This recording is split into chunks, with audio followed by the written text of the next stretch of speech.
네, 안녕하세요. 자, 모두의 논술 김정엽 선생님입니다. 반갑습니다. 자, 오늘 업로드하는 내용은 최근에 그 단기 문의가 생각보다 많고, 그리고 이 논술 시험이라고 하는 그 시험의 특징상 음, 어떤 전형이 있고 그 전형에 대한 발표가 있고, 그리고 이 발표 이후에 차기 시험까지 이 특징을 봤을 때 기본적으로 A 전형이 있으면 이걸 서류 전형이라고 해볼게요. 자, 서류 결과가 발표가 나죠. 그리고 발표 이후에 차기 시험은 필기 전형일 가능성이 가장 높습니다. 네, 이 필기의 유형도 뭐 NCS를 보기도 하고 논술을 보기도 하죠. 자, 그리고 NCS와 논술을 병행하기도 합니다.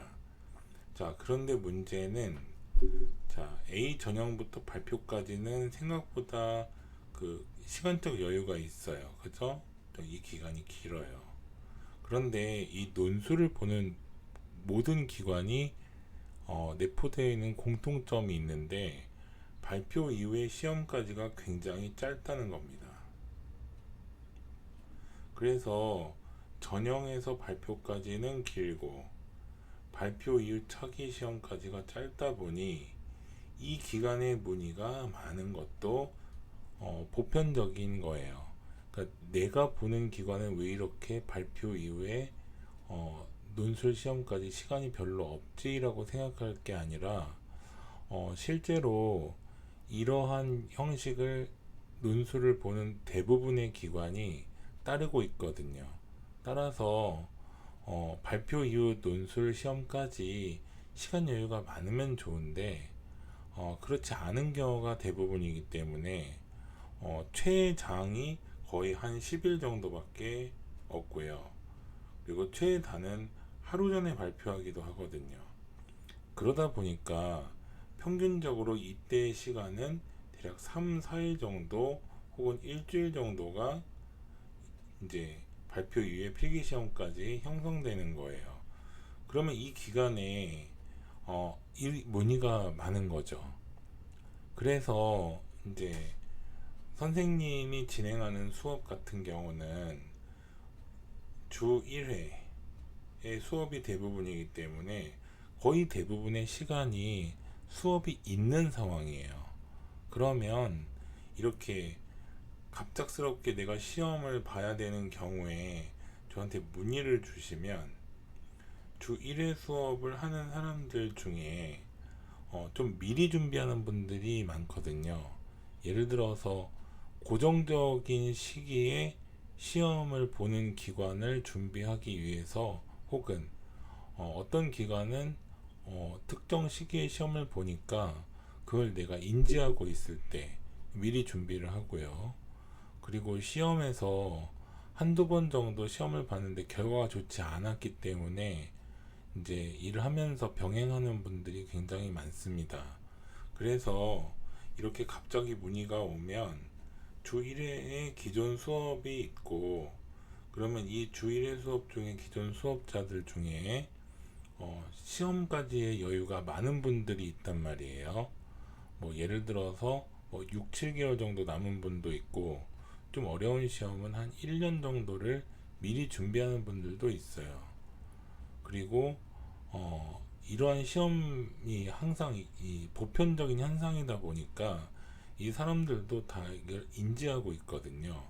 그러면 이제 문의가 왔을 때 이제 시험 기간이 여유가 많은 분들한테 일단은 급한 사람이 있는데 시험을 좀 우리 수업을 좀 딜레이 할 수 있는가.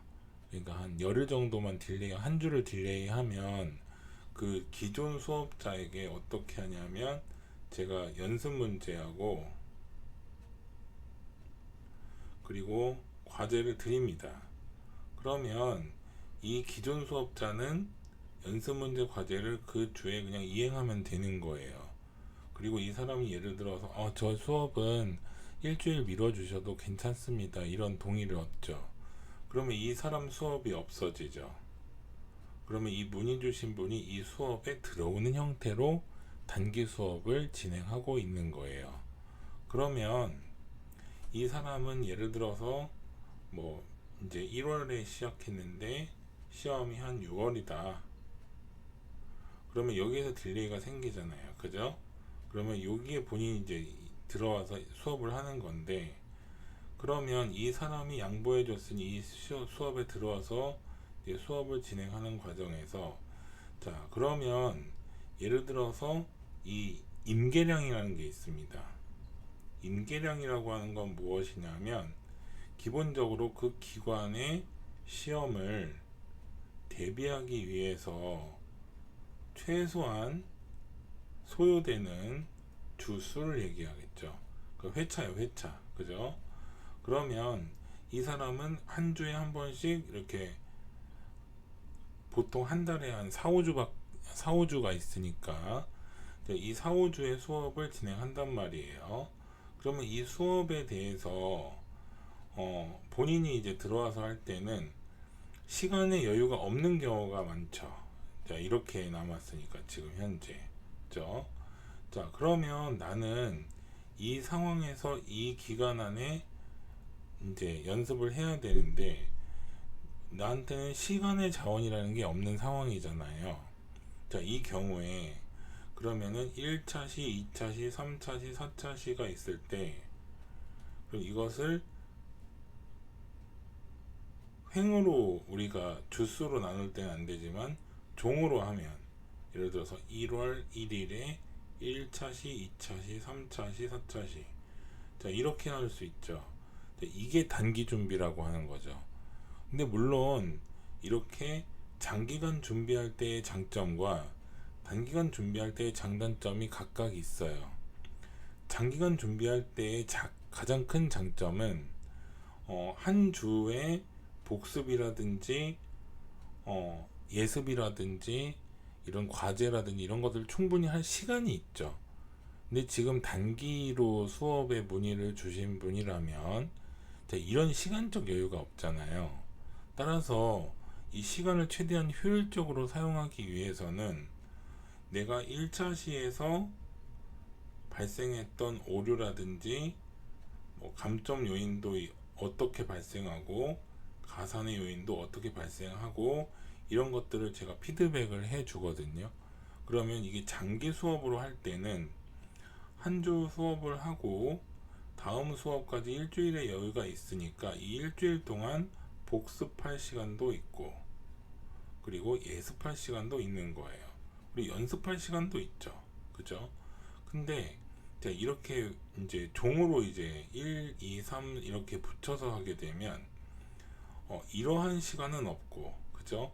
자 이거는 장점인데 장기로 할 땐 단기로 할 때는 지금 내가 발생하는 감점 요인이라든지 가산 요인들을 알고 있으면 바로 2차 시에 이어서 본인이 할 수 있기 때문에 단기로 준비할 때는 효율성이 좋고요. 그리고 내가 지금 바로 배웠던 걸 바로 해볼 수 있으니까 실제로 실행 과정에서 연습이 효과가 굉장히 좋습니다. 그런데 장기로 할 때는 이 효율성은 떨어지지만 충분한 시간적 여유가 있고 이거는 효율성은 좋지만 시간적 여유가 없는 거죠. 따라서 이렇게 준비할 때는 효율성을 가지고 오는 수업을 우리는 진행을 해야 되는 거예요. 자, 이때 우리는 문제를 어떻게 하냐면 1차 시에 해야 되는 문제를 과제로 드리고 그러면은 과제를 수행하는 과정에서 본인이 이제 내용도 습득하고 검색도 해보고 그리고 이해되는 내용을 이제 답안지로 써 보실 거 아니에요. 그러면 여기에서 발생하는 초안이 있을 겁니다. 그죠? 초안이 나오면 이 초안을 바탕으로 채점 과정을 설명드리고 이 채점의 기준 어떤 기준에서 내 초안 답안지는 어떤 감점 요인이 있으며 어떤 가산의 요인도 있다.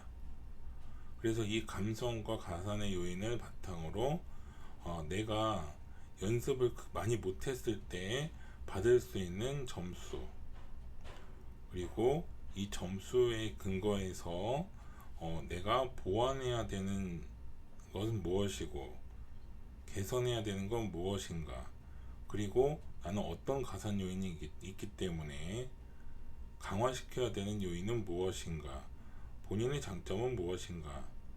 그리고 이거는 내가 이제 경험이 많이 없기 때문에 초안을 이제 작성했을 경우에는 대부분이 이제 감점 요인이 되게 많이 나와요. 처음에 초안을 쓰시게 되면. 그러면 이걸 바탕으로 이 초안에서 발생한 이런 내용들과 그리고 내가 어떻게 써야 되는지를 알아야 되는 거예요. 그래서 답안지 작성 요령이라든지 내용의 구성이라든지 글자 수 배분이라든지 내용에 보완해야 되는 부분들을 대부분 수업을 하게 됩니다. 그래서 우리가 단기 수업을 할 때는 1차 시의 첫 시간이 가장 길어요. 왜냐면 거의 대부분의 오류가 여기에서 다 나오기 때문에. 그리고 2차 시까지도 사실은 단기 수업을 했을 때는 거의 대부분이 이제 오류가 굉장히 많이 나오는 편이에요. 자, 여기서부터 시작하는 거예요. 그럼 3차 시에는 결국에는 지금 이렇게 여러 가지 요인들을 우리가 살펴봤잖아요. 그래서 좀 습득이 빠른 분들도 계시고, 그리고 습득이 약간 더딘 분도 있어요. 따라서 좀 습득이 빠르고 절실해서 바로바로 반영을 하시는 분들 같은 경우는 3, 4차 시부터 논지가 좀 좋아지죠. 그러니까 처음에는 오류가 많이 나오지만 뒤로 갈수록 감점 요인이 줄어드는 거예요. 이게 우리 수업의 목표거든요. 마찬가지로 장기로 할 때도 처음에는 오류가 많이 나오지만 뒤로 갈수록 오류의 요소들이 줄어들면서 시험 볼 준비가 되는 거거든요. 따라서 이거는 이제 단기로 준비할 때 내가 좀 더 이제 적극적으로 수업에 참여를 해주고 초안도 내가 적극적으로 좀 나의 언어를 통해서 써보고, 자, 이런 연습을 하게 되는 거죠.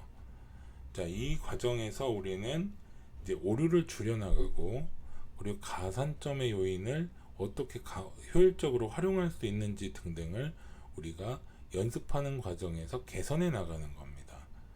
자, 그래서 자, 이렇게 수업은 장기 준비도 가능하고 단기 준비도 가능한데 가장 중요한 거는 그 기간이 소요되는 그 임계량이 가장 중요하거든요.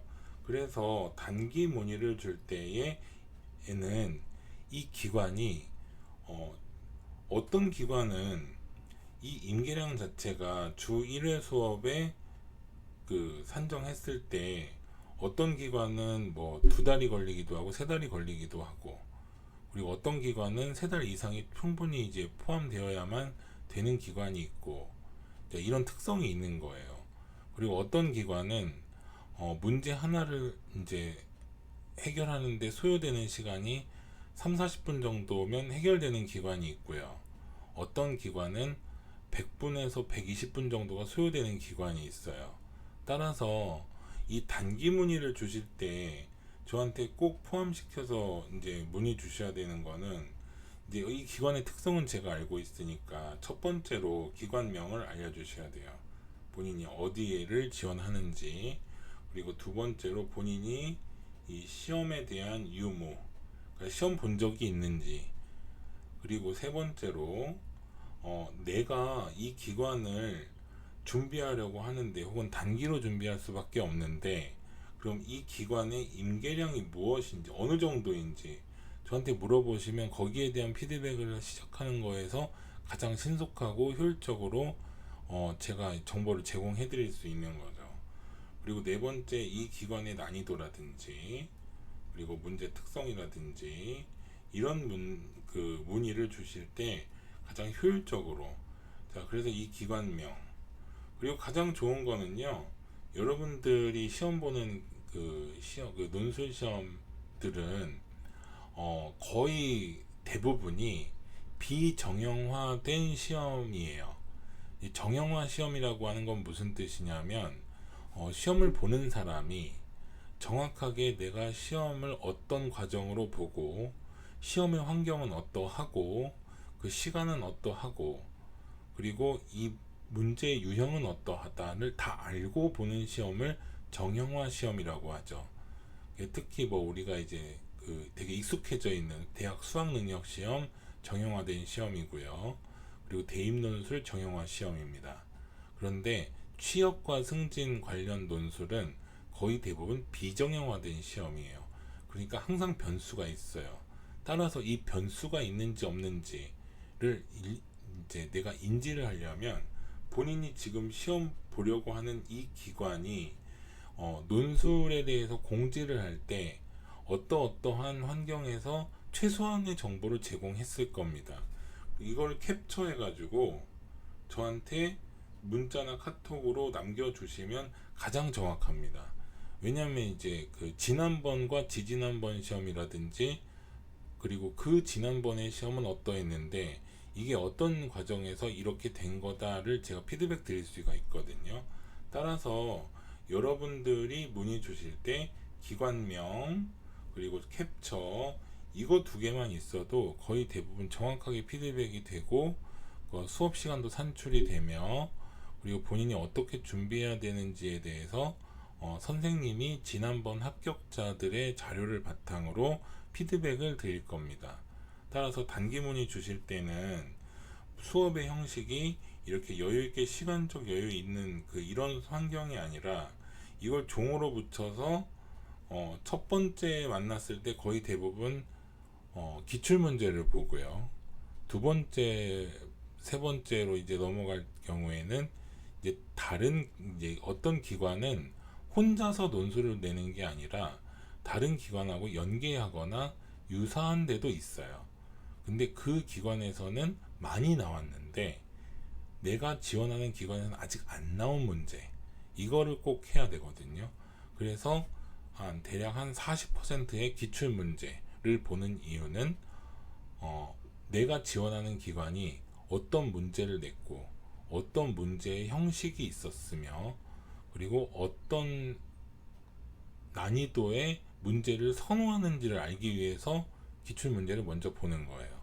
그리고 그 다음에 봐야 되는 거는 이 기관은 아직 나오지 않았으나 최근에는 이런 문제의 동향이 나오는구나 알기 위해서 보는 거예요. 따라서 이렇게 내가 단기로 준비할 때는 이렇게 첫 번째 달에 해당하는 거, 두 번째 달, 세 번째 달에 이렇게 횡으로 수행하던 것을 종으로 붙여서 집중적으로 한다는 점, 그리고 문의를 주실 때는 기관명 알려주시고 그리고 캡처 정보 그러니까 논술 공지 이거를 저한테 주셔야 되는 거고 그리고 이걸 줬을 때 훨씬 더 많은 정확한 피드백이 가능하다는 거 그리고 뭐 시험이라든지 임계량이라든지 난이도라든지 이런 것들은 이제 이 기관명과 캡처가 있을 때 충분히 피드백이 가능하다는 거 그리고 처음 이제 단기로 할 때는 거의 대부분 우리가 시간을 효율적으로 사용해야 되기 때문에 문의를 주셔서 수업이 편성된 경우에는 제가 과제를 드리고 이 과제에 대해서 본인이 초안을 쓴 이후 그래서 어떻게 채점이 되는지를 제가 피드백 드리고 어떻게 쓰는지를 알려드리고 그리고 개선점이라든지 보완점 그리고 점수는 어떻게 산정되는지 등등을 수업을 통해서 구체적으로 피드백을 드린다는 점. 자, 이걸 인지해 주시고 항상 이 발표 이후에 이 다음 필기 혹은 필기 이후에 발표가 있고 또 면접이 있을 거 아니에요. 이 기간도 똑같아요. 필기 보고 나서 시간은 조금 여유가 있으나 역시 발표 이후에 그 다음 전형까지가 생각보다 여유가 없고 짧다. 따라서 이런 특성을 나는 이제 지원한 기관이 왜 이렇게 빨리 발표했고 그리고 서둘러서 시험을 보지 라고 느끼는 것보다 항상 단기 준비를 할 때는 내가 지금 할 수 있는 최대한의 효율성을 가지고 와서 이것을 효율적으로 준비를 해야만 좋은 점수와 결과를 기대할 수 있다는 점을 인지해 주시기 바랍니다. 요즘에는 장기로 이제 안정적인 준비를 하는 분들도 꽤 많고요. 그리고 선생님도 이제 그 단체 수업이 있어서 양보가 안 되는 시간들도 있으니까 문의 주실 때 이거를 바탕으로 좀 고려하셔서 가장 좋은 거는 사실 미리 준비하는 겁니다. 근데 이 미리 준비를 내가 못한 경우에는 지금 현재 할 수 있는 최대한의 효율을 가지고 와야 되는 거고요. 그래서 이렇게 준비를 해서 그 시험을 봐서 취업이라든지 승진을 준비하는 분들이 좋은 결과를 가져왔으면 좋겠습니다. 감사합니다.